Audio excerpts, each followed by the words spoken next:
Welcome to online classes. इसमें आप लोगों को मॉड्यूल नंबर 8 है और मैकेनिक्स ऑफ मटेरियल का मॉड्यूल नंबर 8 है, जिसकी जो टॉपिक है ये बेंडिंग स्ट्रेस डिस्ट्रीब्यूशन कैसे होता है, यानी स्ट्रेसेस ड्यू टू बेंडिंग आपको किसी भी बीम में कैसे फाइंड आउट करोगे, है ना। ओके, तो इसके लिए आपको कुछ एजप्शंस को फॉलो करने होते हैं कि आपको बेंडिंग मोमेंट का इक्वेशन डिराइव करनी है। तो ये आपकी एजप्शंस हैं। फर्स्ट एजप्शंस है आपकी कि material is homogeneous, isotropic, elastic, in which Hooke's law, एक हुक्स लॉ होता है ना, स्ट्रेस और स्ट्रेन की रिलेशन होती है, Hooke's law is valid. Okay, ये आपका फर्स्ट जो है एजप्शन है। सेकंड एजप्शन देखिए, the plane section before bending remain plane after bending। Okay, third point है आपकी,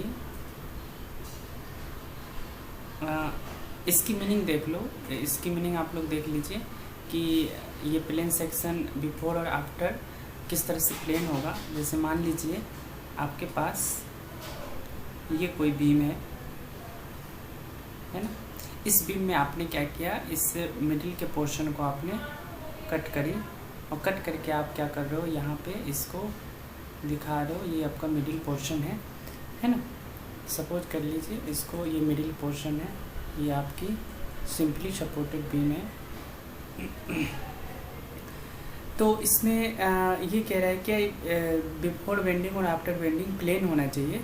तो सपोज करिए आपका ये जो है, ये आपका A B and A B आपकी सेक्शन है, दैट इज ए सेक्शन है।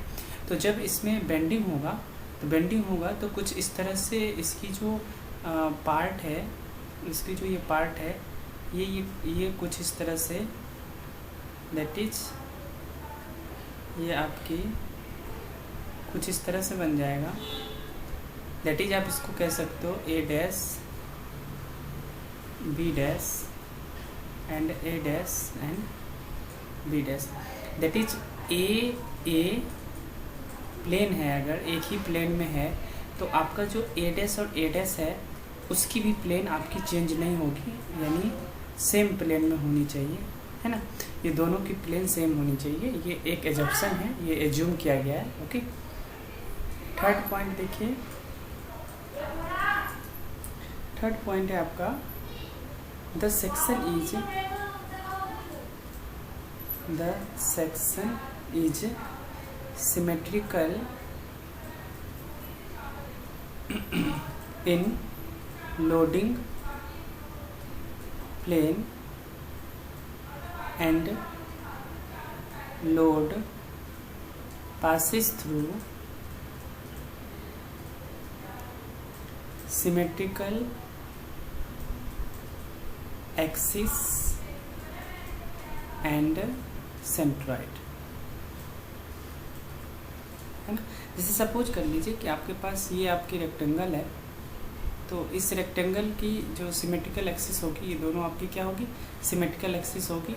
तो जब आपकी सिमेट्रिकल है और जो सिमेट्रिकल एक्सिस है उसी से हमारा क्या होगा, न्यूट्रल एक्सिस पास करेगा। ओके, जैसे सपोज कर लीजिए ये आपकी आई सेक्शन है, यानी सिमेट्रिकल आई सेक्शन है। आई सेक्शन दो तरह का होता है, अनसिमेट्रिकल भी होता है, कि आपको बॉटम का जो पोर्शन है, जैसे ये आपकी टॉप फ्लैंज है, टॉप फ्लैंज ये आपकी वेव है, और ये आपकी बॉटम फ्लैंज है। तो इसकी कंडीशन बहुत सारी हो सकती है कि आपकी दो कंडीशन हो सकती है जनरली, कि आपकी जो आई सेक्शन है वो बॉटम फ्लैंज में कुछ और दे दे। तो यहाँ पे देखिए ये आपकी सिमेट्रिकल सेक्शन है। तो जब आपकी सिमेट्रिकल सेक्शन होती है तो न्यूट्रल एक्सिस भी क्या होती है, यही होती है। अब यहाँ पे हम ध्यान देंगे कि न्यूट्रल एक्सिस होता क्या है। कि न्यूट्रल एक्सिस जो होता है उसको लिख लेते हैं, इसी में साथ में लिखते जाते हैं। तो न्यूट्रल एक्सिस क्या होता है, देखिए the intersection of the plane of the neutral layer with the cross section of the beam is called neutral axis. Okay, that is जो इंटरसेक्शन होगा आपका प्लेन ऑफ न्यूट्रल एक्सिस का जो लेयर है, प्लेन ऑफ न्यूट्रल लेयर का जो that is ये neutral layer का प्लेन और जो cross section of the beam है, दोनों का इंटरसेक्शन जो पॉइंट होगा वो आपका क्या होगा, न्यूट्रल एक्सिस होगा। ओके, तो यहाँ पे कुछ और पॉइंट भी आप लिख सकते हैं। जैसे 4th नंबर आप अगर लिखना चाहें तो 4th नंबर में आपको ये हो सकता है कि the Young's modulus in tension and compression is same. That is यहाँ पे टेंशन और कंप्रेशन की बात हो रही है।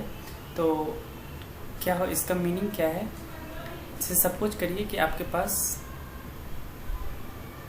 ये है सेक्शन, तो अभी हम देख रहे थे कि ये क्या हो रही थी, अगर बेंडिंग करना है तो ये कुछ इस तरह से बेंडिंग के फॉर्म में चेंज हो जाता है ना। तो यहाँ पे क्या हो रहा है, अगर हम इस पोर्शन की बात देखें, इस पोर्शन को देखें, तो यहाँ पे क्या हो रहा है, कंप्रेशन हो रहा है। ओके, कंप्रेशन हो रहा है और इधर आपकी टेंशन हो रही है ना। तो कोई एक ऐसा एक्सिस होगा जहाँ पे नाइदर टेंशन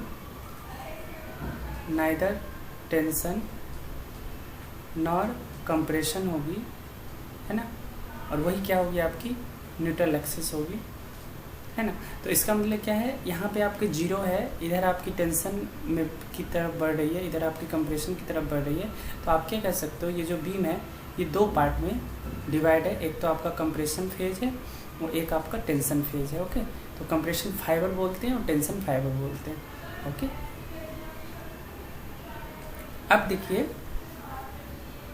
कुछ पॉइंट्स आप नोट कर सकते हैं, कुछ इम्पोर्टेंट पॉइंट्स हैं जो यूजफुल होता है क्वेश्चन सॉल्व करने में। जैसे आप डायरेक्शन ऑफ बेंडिंग मोमेंट निकालते हो, तो डायरेक्शन ऑफ बेंडिंग मोमेंट आप राइट हैंड थंब रूल से निकाल सकते हो। ओके, एक होता है प्लेन ऑफ कपल और एक होता है प्लेन ऑफ बेंडिंग। तो आपकी जो प्लेन ऑफ कपल होती है वो प्लेन होती है जो perpendicular to the moment applied ना। जिस प्लेन पे आप मोमेंट अप्लाई करते हो उस मोमेंट का परपेंडिकुलर जो प्लेन होता है वो क्या होता है, plane of couple. But plane of bending क्या होता है, plane perpendicular to the neutral axis. Okay, neutral axis. Okay, ऐसा प्लेन जो न्यूट्रल एक्सिस के परपेंडिकुलर हो वो क्या होगा, प्लेन ऑफ बेंडिंग। तो in case of symmetrical section आपकी plane of couple and plane of bending both coincide. Okay, both coincide. Okay, next देख लीजिए इसमें कि इफ़ आपके पास लोडिंग सिमेट्रिकल होगी, लोडिंग आपकी सिमेट्रिकल होगी किसी भी सेक्शन पे, तो आपको ओनली क्या होगी, बेंडिंग मोमेंट जनरेट होगी। और इफ़ लोडिंग आपकी अनसिमेट्रिकल होगी तो क्या होगी, यहाँ पे इस कंडीशन में क्या होगी कि बेंडिंग मोमेंट तो होगी ही होगी, है ना। अनसिमेट्रिकल है तो बेंडिंग मोमेंट होगी, और उसके साथ में क्या होगी, ट्विस्टिंग मोमेंट होगी। बट एक कंडीशन है, ट्विस्टिंग मोमेंट उस कंडीशन में नहीं होगी जब आपकी मतलब अगर if it should not passes through the shear centre, है ना। ट्विस्टिंग मोमेंट तब होगी जब ये शियर सेंटर से पास नहीं करेगी। जो शियर जनरेट होती है, वो शियर जो फोर्स होती है वो ट्विस्टिंग मोमेंट तब होगा जब आपकी शियर फोर्स जो है यानी शियर सेंटर से पास नहीं करेगी, तो फिर ट्विस्टिंग मोमेंट होगा। ओके, उसके बाद थोड़ा सा हम लोग देखते हैं, बीम को देखते हैं थोड़ा सा। सपोज करिए ये आपकी बीम है, ये आपकी सिंपली सपोर्टेड बीम है। यहाँ पे 2 लोड्स है, यहाँ पे मान लीजिए ये आपकी W है, ये भी आपकी W है। तो जब इसकी आप BMD बनाओगे, तो इसकी BMD बनाओगे तो क्या बनेगा, इस तरह से, है ना, इस तरह से बनेगा BMD। और ये क्या होगा, W/L। Okay, if this is L तो ये आपकी वैल्यू कितनी हो जाएगी, सॉरी W/L नहीं होगी, W/A होगी। Okay, if this is A, L नहीं होगी, बिकॉज यहाँ से आप अगर सॉल्व करोगे तो ये आपकी आएगी W और ये भी आपकी आएगी W। तो मोमेंट निकालोगे इस पॉइंट पे तो W/A। ओके, ये भी आपकी A डिस्टेंस है। तो यही कंडीशन होता है क्योंकि यहाँ पे कांस्टेंट बेंडिंग मोमेंट है, दैट इज़ यहाँ पे कोई भी शियरिंग नहीं हो रहा है, तो हम इसी को बोलते हैं क्या, प्योर बेंडिंग। ओके, बिकॉज यहाँ पे शियरिंग नहीं हो रही है, शियर फोर्स अगर होगी तो फिर हम लोग क्या कहेंगे, इसको प्योर बेंडिंग नहीं कहेंगे। तो इस केस में जब भी हम RCC को डिज़ाइन करना होता है, यहाँ पे RCC यूज करना होता है, तो उस कंडीशन में हम लोग क्या करते हैं, इतने पोर्शन में हम ओनली बेंडिंग रेनफोर्समेंट प्रोवाइड करते हैं। दैट इज़ आप रेनफोर्समेंट जो भी निकालोगे वो बेंडिंग मोमेंट के हेल्प से निकालोगे, है ना। बट इसमें क्या करोगे आप, इसमें आपको शियर का यूज करना पड़ेगा, दैट इज़ शियर रेनफोर्समेंट को ध्यान में रखना पड़ेगा। ओके, यानी इम्पोर्टेंट है, यहाँ पे इम्पोर्टेंट है ये, और यहाँ पे ये इम्पोर्टेंट है। ओके, इस पोर्शन में तो ये आपको ध्यान रखना होता है, जब आप डिज़ाइन करोगे वहाँ पे यूज होगा। ओके, अब इसी में आपने क्या किया कि यहाँ से एक सेक्शन कट करी, है ना, ये सेक्शन कट करी। अब सेक्शन कट करने के बाद आप जब उसको बनाओगे तो ये कुछ इस तरह से बनेगा, जिसकी डायमेंशन B एंड D, और सपोज कर लीजिए इसकी न्यूट्रल एक्सिस आपकी ये है। अब यहाँ पे हम अगर स्ट्रेन डायग्राम बनाना चाहें और स्ट्रेस डायग्राम बनाना चाहें तो वो कैसी होगी, देखिए ये आपकी, क्योंकि यहाँ पे हुक्स लॉ को फॉलो कर रहा है, लीनियर हो रहा है, प्लेन जो है वो लीनियर ही है, तो आपका क्या हो जाएगा, ये आपका एप्सिलॉन C और ये आपकी एप्सिलॉन T, है ना। इसमें पॉजिटिव और निगेटिव नहीं लिखते हैं हम लोग, क्योंकि ये स्ट्रेन है, स्ट्रेन डिस्ट्रीब्यूशन। ओके, और अगर हम स्ट्रेस की बात करें तो स्ट्रेस के केस में क्या होगा, एक साइड आपका एक साइड कंप्रेशन होगा और एक साइड आपका क्या होगा, टेंशन होगा। ओके, एक साइड कंप्रेशन और एक साइड सिग्मा से डिनोट करो या F से डिनोट करो, कहीं कहीं F से डिनोट होता है, कहीं कहीं पे सिग्मा से होता है। Okay, sigma T and FC। Okay, तो इसको नोटेशन कैसे डिनोट करते हैं, तो आप इसको इस तरह से एरो दिखा सकते हो, है ना। ये आपकी होगी स्ट्रेस डिस्ट्रीब्यूशन। ओके, स्ट्रेस यानी बेंडिंग स्ट्रेस डिस्ट्रीब्यूशन। ओके। अब शियर स्ट्रेस डिस्ट्रीब्यूशन हम बाद में देख लेंगे, जब हम आगे हम पढ़ेंगे शियर स्ट्रेस डिस्ट्रीब्यूशन चैप्टर, तो फिर वहाँ पे देख लेंगे। ओके। तो इसी में जब आपने क्या किया, इस ए पॉइंट को आपने इस यहाँ पे इसका क्या होगा, इसका डिफ्लेक्शन होगा कुछ ना कुछ। अब हम क्या करते हैं, यहाँ पे एक डेरिवेशन के तौर पे हम देखते हैं। तो डेरिवेशन में क्या होगा, आपने क्या किया, इस पोर्शन को, दैट इज ये जो पोर्शन है, आपने इस पोर्शन को A B and A and B, okay, इस पोर्शन को आपने कट किया और कट करके इस पोर्शन का एनालिसिस हम करने जा रहे हैं। तो आप देखिए, इस पोर्शन को आप एनालिसिस करोगे तो क्या होगा यहाँ पे कि आपके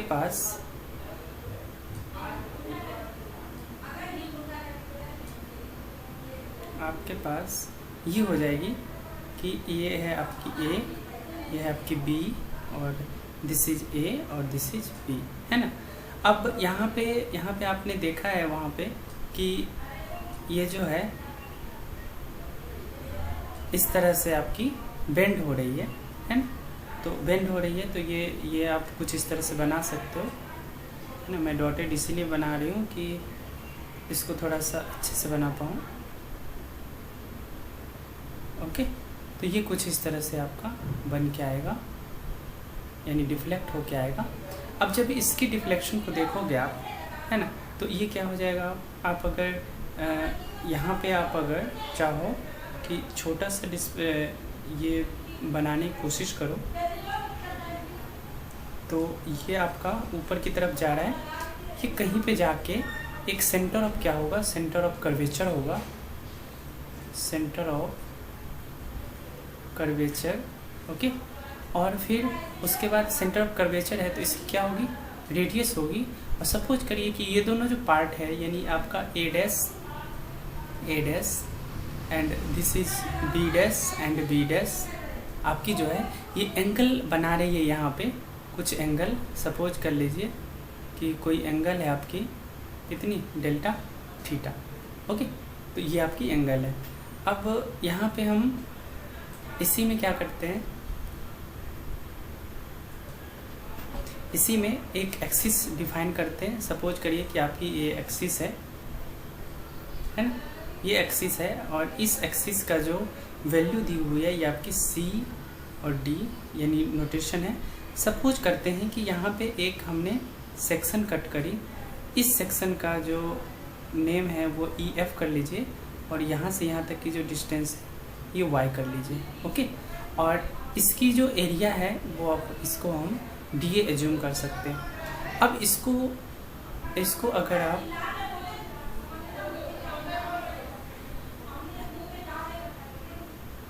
इस तरह से दिखाओगे तो यहाँ पे क्या होगा, अगर हम स्ट्रेस की बात करें तो आपने क्या करा है कि ये वाले पोर्शन को आपने कट किया हुआ है, दैट इज इसकी जो थिकनेस है ये आपकी डी वाई है, और यहाँ से यहाँ तक की डिस्टेंस आपकी वाई है, जो यहाँ आपको वाई दिख रही है ना। तो इसी को हम डिराइव करेंगे अब आगे। तो मान लीजिए ये आपकी एक्स एक्सिस है, ओके। तो इसको डिराइव करेंगे, पहले तो हम लिख लेते हैं, लेट बी क्या हो जाएगी, विड्थ, और डी क्या हो जाएगी, depth of cross section of beam, okay. consider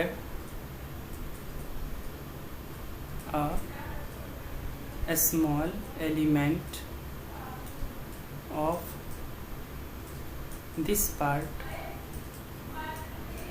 subtending an angle delta theta at the center of curvature, okay, before bending the vertical planes a dash and B dash are parallel to each other. Okay, जब आपकी bending नहीं हुई होगी तो आपकी क्या होगी, ये दोनों पैरेलल टू ईच अदर होगी, but after bending they rotate as shown in figure shown above, that is इस फिगर में आपको दिख रहा है, and subtend at an angle delta theta with each other। okay,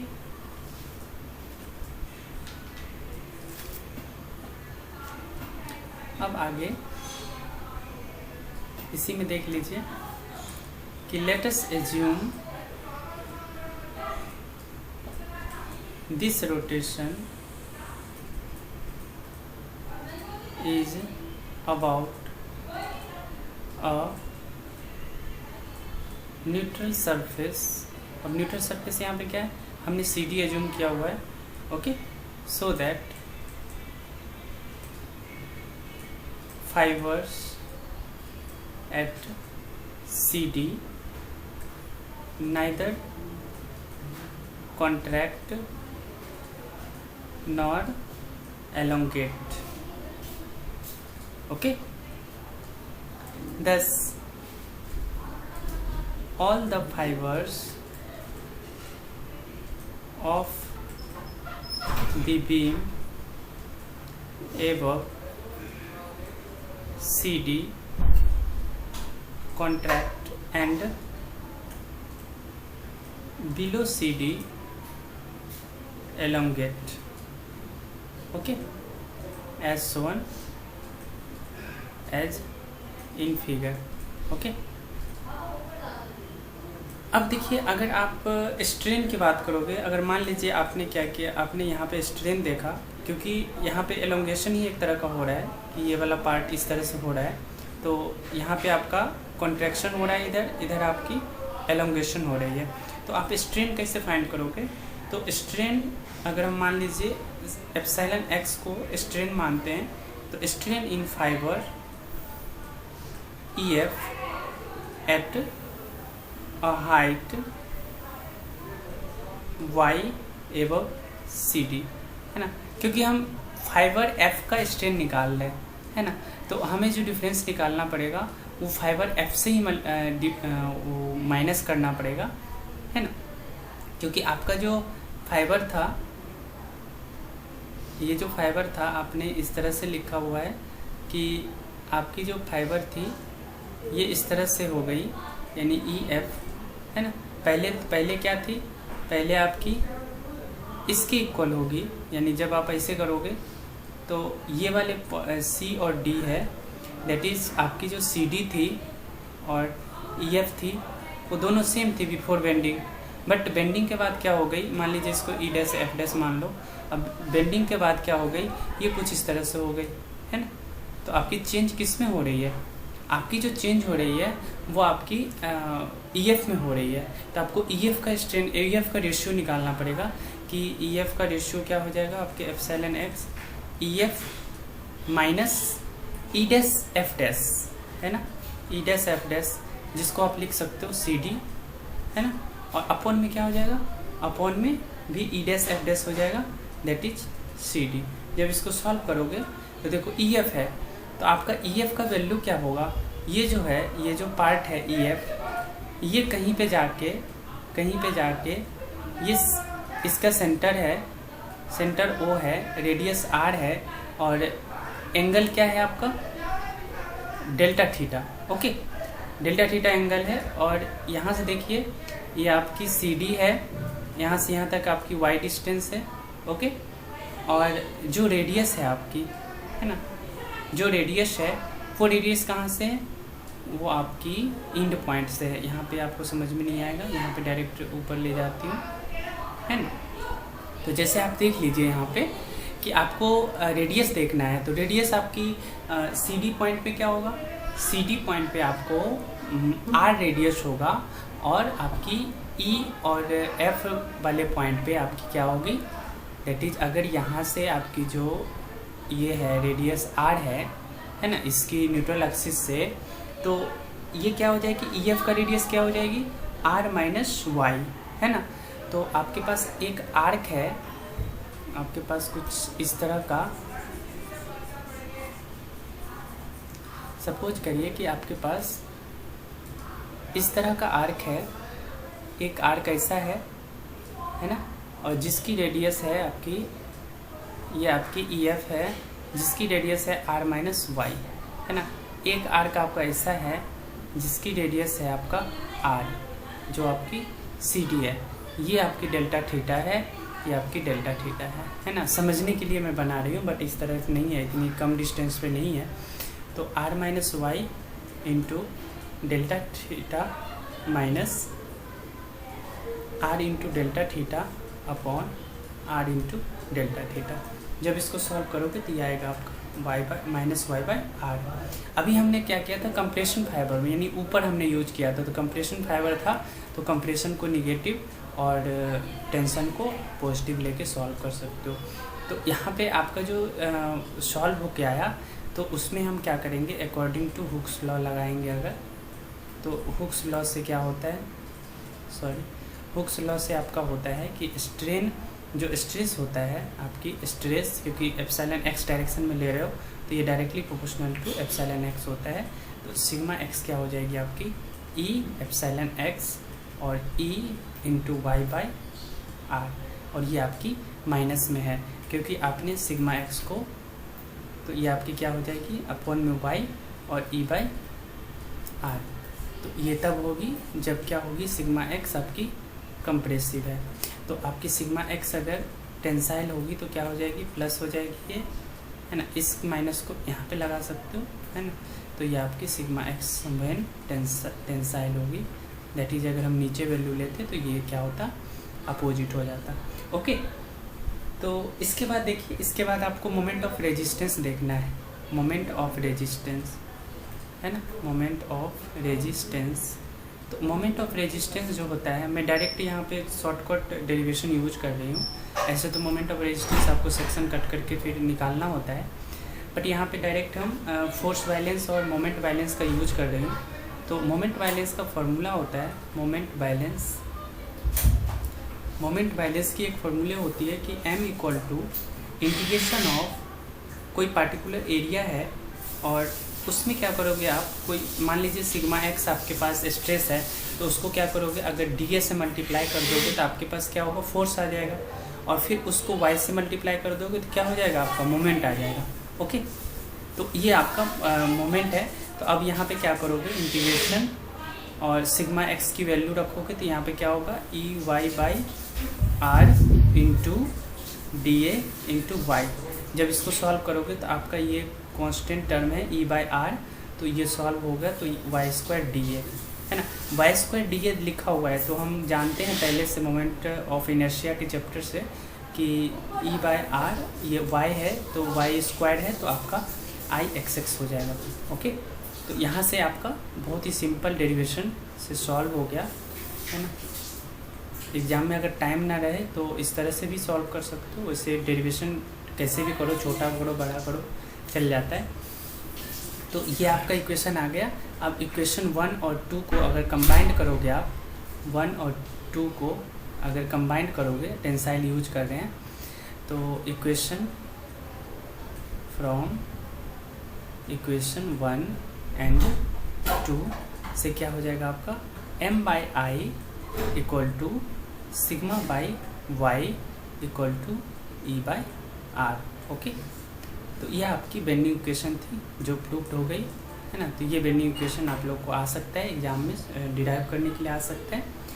अब देखिए यहीं पे क्या होता है कि आपको स्ट्रेंथ पूछा जाता है कि स्ट्रेंथ क्या होगा, स्ट्रेंथ को किस तरह से आप डिफाइन करोगे।